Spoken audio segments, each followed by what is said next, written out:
Este es otro de los videos elaborados por la Cátedra de Ontología Social, por Salud Colectiva 1, la UDA 2 de Ontología Social, de Facultad de Ontología de la Universidad de la República. En este video vamos a ver el tema de determinación social de la salud. Como ustedes ya saben, en el video pasado vimos determinantes de la salud, y elegimos separarlo de la determinación social para que ustedes puedan comprender que estamos hablando de conceptos que, si bien les puede parecer que el nombre es similar, son esencialmente muy diferentes. Estos son los contenidos que vamos a abordar. En primer lugar vamos a colocarnos, dijimos que íbamos a hablar de la determinación social de la salud. Es por eso que es esencial que en primer lugar coloquemos qué es la salud. Vamos a hablar de la determinación social y de sus antecedentes, a qué llamamos relación de determinación, y vamos a ver un poco cuáles son las diferencias que nosotros encontramos a grandes rasgos entre los determinantes y la determinación social. Y finalmente las referencias que utilizamos para construir este video. Bueno, tenemos acá la definición de salud del doctor Hugo Villar, que ya la hemos abordado en el curso y que la vimos también en la UDA 1 de salud y prevención, pero que vamos a repasarlo un poquito. ¿Sí? La salud es una categoría biológica y social en unidad dialéctica con la enfermedad, resultado de la interrelación armónica con el medio que condiciona niveles de bienestar biopsicosocial, permitiendo al individuo cumplir su rol social, condicionado por el modo de producción, el momento histórico de la sociedad. La salud es un derecho humano y es un inestimable bien social. Veamos. Digamos que se coloca al hombre y la mujer, donde los aspectos sociales subsumen a los biológicos. Y ambos aspectos hacen de esa unidad dialéctica que le llamamos, ¿verdad? Esa unidad dialéctica entre la salud y la enfermedad. Es decir, que no existe la salud sin la enfermedad. Este es un dilema, es un lugar de conflicto, es un espacio de tensión constante que van hacia un lado y hacia el otro. Sabemos además que el medio ambiente físico, el medio ambiente natural y también el medio ambiente social tienen un efecto sobre el individuo. Pero además sabemos también que el individuo está actuando sobre ese medio ambiente y lo está modificando constantemente. Y en ese sentido en que modifica al ambiente, se modifica a él también. Dijimos que también ese medio ambiente era el medio ambiente social, es decir, que va a tener que ver con los lugares donde los individuos habitan, los grupos habitan, los lugares y los espacios que comparten las familias y las comunidades, ¿sí? Esa relación que tengan los individuos y los grupos con esos medio ambiente social y ese medio ambiente natural va a condicionar diferentes niveles de bienestar que serán distintos según sean esas relaciones y serán distintos también para cada individuo, ¿sí? Estas interacciones que se den entre el individuo y el medio y esos niveles de bienestar van a estar dando la posibilidad de los individuos de ubicarse en diferentes lugares en la comunidad que habita, ¿sí? Este rol social del que estamos hablando va a estar dado por el modo de producción de esa sociedad. ¿Qué sociedad estamos hablando? ¿Es una sociedad comunal? ¿Es una sociedad capitalista? ¿Qué lugar ocupa el individuo en ese aparato productivo? ¿Es una pieza del puzzle o estamos hablando de un componente esencial de los procesos de producción? Ese bienestar biopsicosocial, que está dado por todo esto que mencionamos, va a estar atado en forma indiscutible al momento histórico. ¿A qué nos referimos con esto? Que existe una historicidad en el proceso de salud de la humanidad. Entender que esos niveles de bienestar van a ser diferentes y van a ser producto del proceso histórico es esencial también. Existe una historicidad en el concepto de salud y también en los niveles de bienestar de cada uno de los individuos y de los grupos. Y bueno, por supuesto que la salud es un derecho humano fundamental, indiscutible, ¿verdad? Bueno, ahora veamos. Dijimos que esto sería como una segunda parte del video anterior donde hablamos de determinantes. Y ahora nos vamos a colocar en esta parte de acá arriba del esquema, ¿sí? Veamos un poco de los orígenes históricos, ¿verdad? Cuando pensamos en la determinación de la salud y en los orígenes históricos, vamos a hablar de lo que es la medicina social europea, que ya mencionamos también en el video pasado. Vamos a hablar de finales del siglo XVIII, ahí es donde encontramos los orígenes, en los comienzos del siglo XIX. También los orígenes de la determinación social están en Rudolf Virchow, que dijimos que él decía que la pobreza era la madre de todos los pueblos, y que iban a estar condicionando la enfermedad y la muerte de los pueblos y de las personas. Es importante que recordemos que en esa época predominaban como causas de enfermedad y de muerte las enfermedades infecciosas.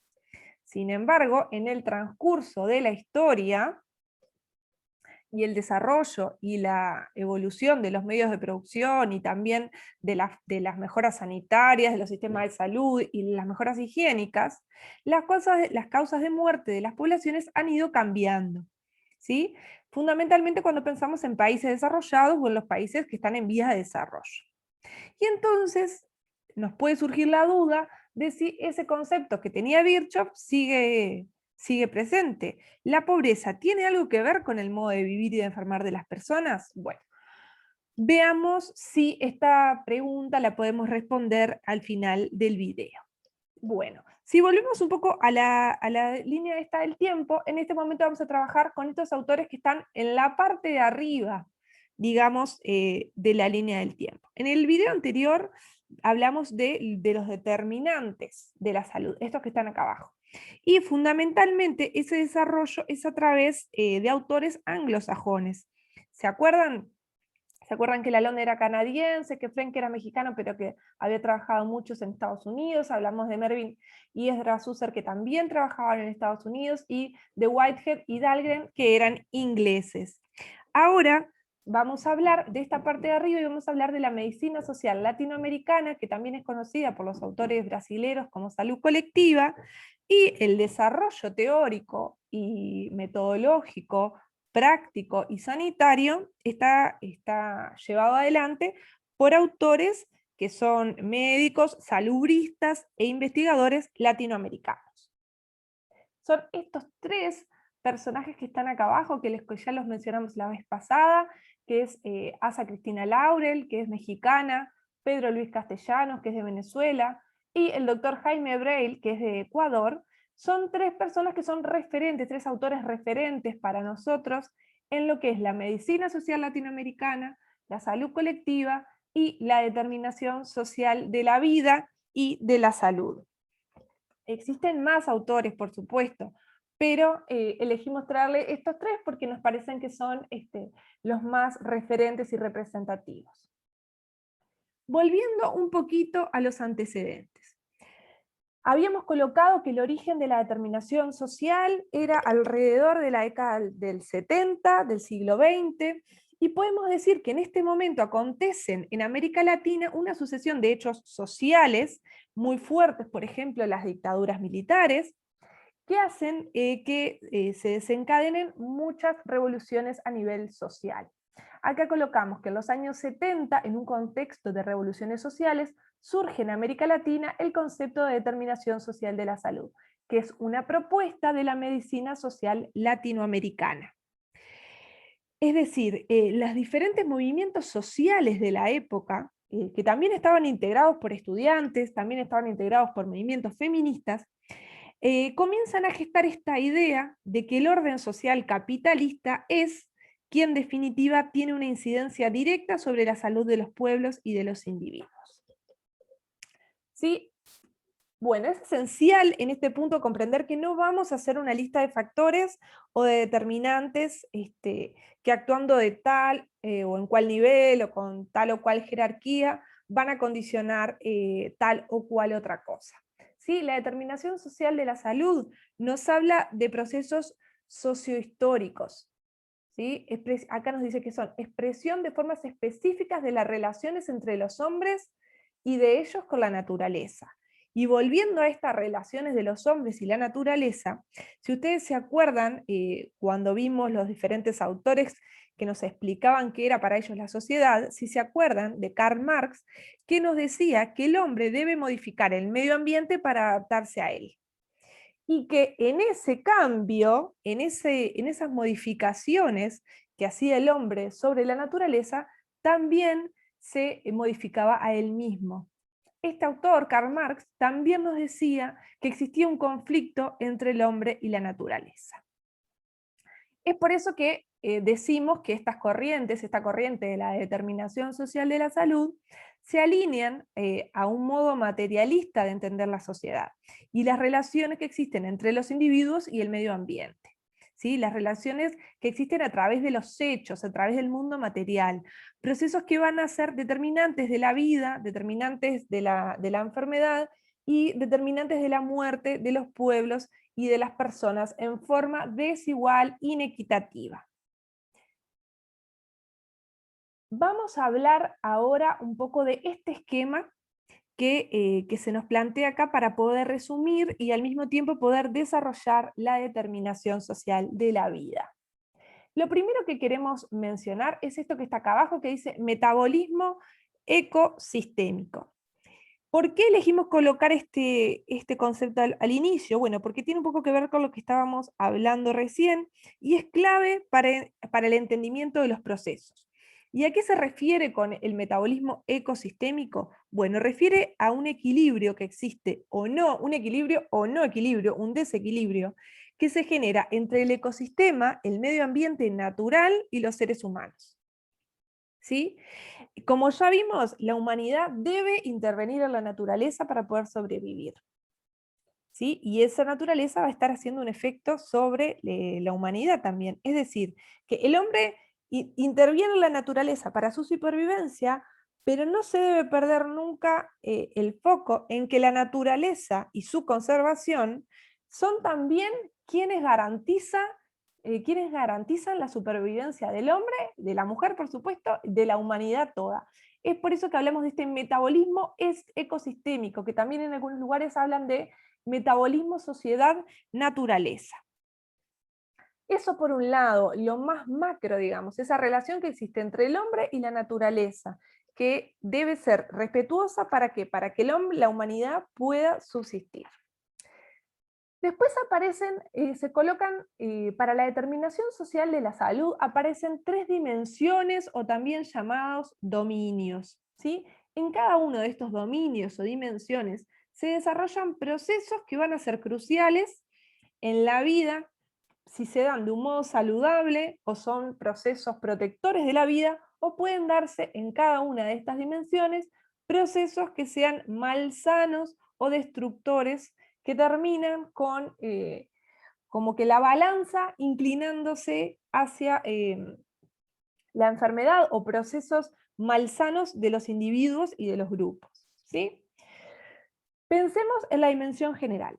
La dimensión general está formada por los procesos macrosociales, los procesos que regulan la producción y las políticas que en general, las políticas de los estados, de los países, acompañan esos procesos de producción. Eso es lo que tenemos que tener claro. ¿Sí? Las características sociopolíticas que siempre acompañan de alguna manera los procesos de producción. Esta dimensión refiere al modo de vida de la sociedad. Si pensamos en un ejemplo, pensemos en la vivienda, ¿verdad? Pensemos en la propiedad privada y en la distribución que existe en una sociedad de la tierra. Podemos pensar que esa distribución de la tierra y en ese establecimiento de lo que se le llamamos la propiedad privada, pueden existir procesos que sean protectores de la vida o procesos destructivos. Como procesos protectores, ¿qué podrían ser? Bueno, políticas a nivel del Estado que garanticen el acceso universal a viviendas con características de mínima seguridad. ¿Sí? Políticas que sean de alcance y de acceso universal, es decir, para todas las personas, que garanticen viviendas dignas, que garanticen la seguridad de los individuos y de los grupos. Por otro lado, pueden existir procesos en esta dimensión general que sean destructivos de la vida. ¿En qué sentido? Y bueno, si un país elige no legislar en cuanto al acceso universal a la vivienda y que ese acceso sea a una vivienda digna, que garantice la seguridad de las personas, estamos ante un Estado que en esta dimensión general atraviesa procesos que son destructivos para la vida. ¿Por qué? Porque permite que el acceso a la vivienda esté regulado por el mercado. Pasemos ahora al nivel particular, y acá decimos que está dado por las condiciones de vida de los grupos sociales. Este dominio o dimensión particular nos habla de que las condiciones de vida de los grupos serán diferentes según sea el género, según sea la etnia, según sea la clase social. Cuando pensamos en que las condiciones de vida están asociadas a la clase social, es muy sencillo para nosotros pensar automáticamente en la vivienda, en la educación, en el empleo. Pero nos puede generar un poco más de dificultad pensar en la etnia, porque en nuestro país la diversidad de etnias que hay es muy escasa, ¿verdad? Entonces puede ser que nos suene un poco más difícil, pero no perdamos el eje de que esta corriente latinoamericana de medicina social es justamente una corriente latinoamericana, y en los diferentes países de Latinoamérica sí existen diferentes etnias, y la característica humana que ha existido es que la raza blanca ha sido quien ha tenido diferencias respecto a las otras, diferencias a su favor, ¿verdad? La etnia es una característica humana que está marcada por históricas inequidades, ¿sí? Las personas indígenas, los grupos, las personas no, los grupos indígenas tienen condiciones de vida sumamente inequitativas respecto a otras etnias. También es el grupo que está formado por la característica de género, ¿sí? También atraviesa procesos que son inequitativos. Por ejemplo, ser mujer de un pueblo originario indígena, o en nuestro país, por ejemplo, ser una mujer negra de clase obrera trabajadora, es un combo que reúne una multiplicidad de iniquidades que resultan en que las condiciones de vida y de salud de esas personas van a ser diferentes.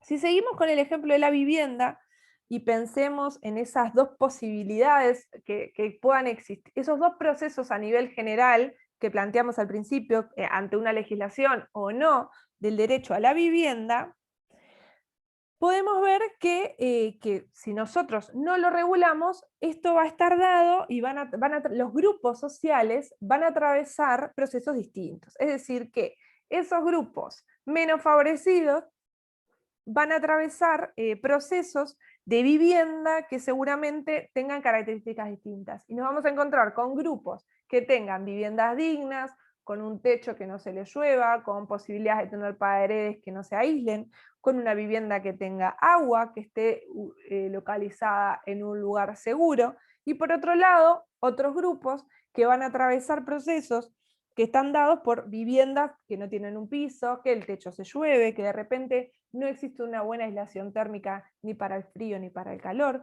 viviendas que estén en una zona inundable, viviendas que no tengan acceso al agua potable. Estas condiciones inequitativas que van a atravesar los grupos van a determinar qué procesos individuales atraviesan las personas que pertenecen a ese grupo. ¿Sí? Si pensamos, cuando hablamos de esta dimensión individual, que son esos procesos que atraviesan los individuos en forma individual de alguna manera, pero que va a estar dado por el estilo de vida, y eso del estilo de vida tenemos que dejar de pensarlo cuando pensamos en determinación social como elecciones libres de las personas.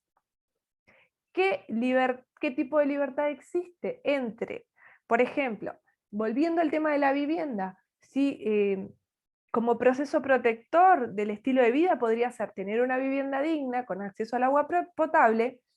Es un proceso que me protege, ¿por qué? Porque me va a permitir desarrollar el hábito de cepillado dental, por ejemplo. O me va a permitir el hábito de tener una silla con una mesa y poder sentarme a estudiar.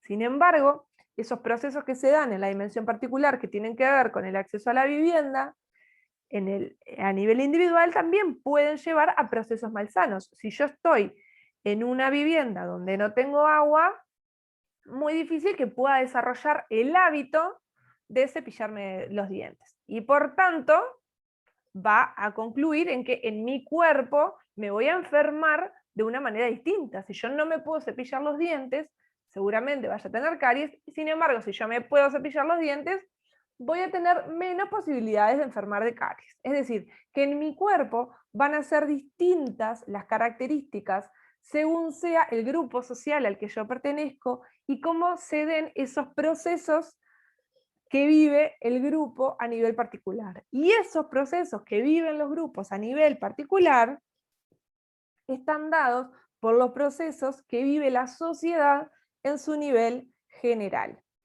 Esto, cómo lo concluimos? Bueno, a este concepto que nos dicen que los procesos que se atraviesan en el nivel general van a estar dando procesos protectores o procesos malsanos, que luego en la dimensión particular van a darse también procesos protectores y procesos malsanos, que concluyen en inequidades en el desarrollo y en la encarnación de alguna manera del modo de vivir y de enfermar, le vamos a llamar perfil epidemiológico de clase. Es decir, que según la forma en que las personas vivan, según al grupo social al que las personas pertenezcan, van a enfermar, van a vivir y van a morir de un modo desigual, de un modo diferente e inequitativo. Bueno, si pensamos en la relación de determinación y vamos a repetir un poco los conceptos que vimos en la diapositiva anterior, vemos que la relación de determinación no es una simple relación de causa-efecto, sino que son procesos que se dan en las dimensiones donde se desarrolla la vida, como recién dijimos, general, particular e individual. Esos procesos pueden ser protectores de la vida o destructivos de la vida, como dijimos. Existen procesos protectores a nivel general, como pueden ser las políticas. Existen procesos protectores a nivel particular, es decir, procesos a nivel de los grupos, el acceso a la vivienda, a la educación.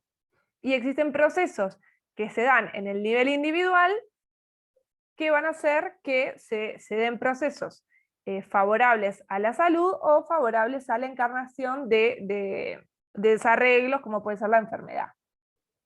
Según cómo se modulen esos procesos, diferente va a ser la vida de los grupos y de las personas.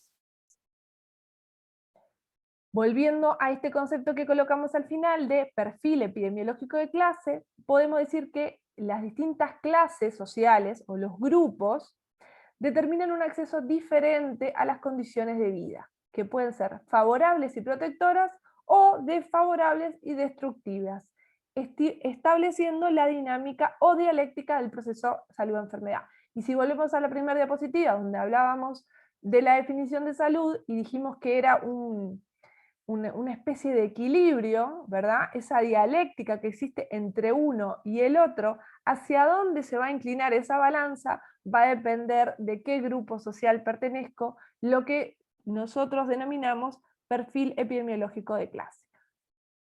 Después, en el próximo, al final de este módulo, de este semestre, vamos a tener una clase específica para conocer un poquito más a qué nos referimos cuando hablamos de perfil epidemiológico de clase. Siguiendo un poco con esto de la determinación, y queremos que quede bien claro, ¿verdad? Que para la determinación social, para lo que nosotros llamamos, salud colectiva, la dimensión general, esa primera que habíamos colocado, está dada por el modo de producción de la sociedad y cuál es la estructura social. Y acá volvemos a este concepto materialista de la sociedad, ¿sí? Que está dado por los bienes materiales y que existe una infraestructura que está dada por el modo en que una sociedad produce, ¿se acuerdan que lo vimos cuando hablábamos de Marx? Y una superestructura que de alguna manera acompaña esa infraestructura. ¿Sí? La superestructura que tenía que ver con los aspectos políticos, con los aspectos ideológicos, con la religión. ¿Sí? Entonces vamos a estar hablando que la estructura o la plataforma de toda la sociedad está dada por el modo de producción. ¿Y cuál es el modo de producción de la sociedad actualmente? El modo de producción capitalista. ¿Sí? Y la determinación social de la salud va a estar dada por a qué grupo social se pertenezca. Y a esto hacemos referencia con la dimensión particular. Los grupos sociales pueden estar marcados, diferenciados por la clase social, por la etnia y por el género. Estos tres elementos, la clase, la etnia y el género, son determinantes esenciales del proceso de salud a nivel particular. Y acá queremos hacer mucho énfasis en este tema porque para la determinación social, realmente el proceso de salud está dado por la reproducción social. ¿Qué es la reproducción social? El modo en que una sociedad produce y el modo en que una sociedad consume. ¿Y qué más? Y bueno, y la lógica distributiva, en donde el Estado tiene una tarea esencial. ¿Sí? ¿A qué nos referimos con que el Estado tiene una tarea esencial? Bueno, pensemos que, que tiene que ver en el modo en que una sociedad distribuye el poder, el modo en que una sociedad se distribuye la propiedad, ¿sí? Y el lugar en el esquema productivo que van a ocupar los individuos, ¿sí? ¿En qué lugar van a estar? ¿Cuál es el modo de producción? ¿Es un modo capitalista? ¿Para qué se produce? ¿Se produce para sobrevivir, para que los grupos sobrevivan? ¿O se produce para acumular capital y dominar? ¿Sí? Es por eso que tiene que ver que el Estado tiene una tarea esencial. Y eso va a estar configurando los perfiles salud, enfermedad y muerte de los grupos sociales. Y acá hacemos énfasis, que según el grupo social al que se pertenezca, es el modo en el que se vive, es el modo en el que se enferma y es el modo en el que se muere. Acá les trajimos un poco una referencia a los modos que tenemos de producir esta producción en masa. ¿Para qué? ¿Con qué finalidad? ¿Sí? Para producir de este modo, para después poder consumir de este modo. ¿Quiénes producen y quiénes consumen? Pero, ¿quiénes tienen la acumulación de poder y capital? ¿Estos que producen y producen y producen, o estos que consumen y consumen y consumen?